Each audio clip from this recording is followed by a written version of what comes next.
এখন আমি খিচুড়ি রান্না করব।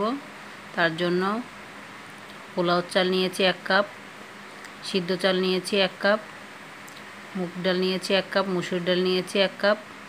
ভালোভাবে ধুয়ে নিয়েছি। চিচিঙ্গা দিয়ে দিলাম 1টা,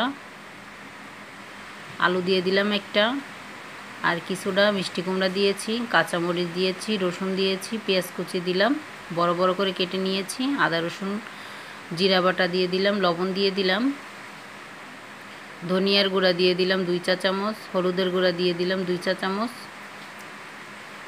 মরিচের গুঁড়া দিয়ে দিলাম 2 চা চামচ, সরিষার তেল দিয়ে দিলাম। আপনারা যেমন তেল খান তেমনই দিবেন।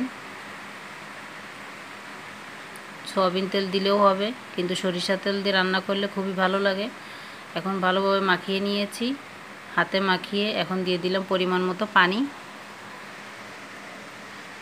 এখন দিয়ে দিব তেজপাতা। তেজপাতাটা একটু কেটে ছোট করে নিয়েছি। দারুচিনি দিয়ে দিলাম, এলাচ দিয়ে দিলাম, লবঙ্গ দিয়ে দিলাম। এখন দিয়ে দিব বিরিয়ানির মশলা।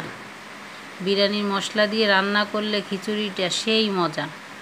একদিন আপনারা রান্না করে খেয়ে দেখবেন। ঢাকনা দিয়ে ঢেকে দিলাম। খিচুড়িটা হয়ে গিয়েছে।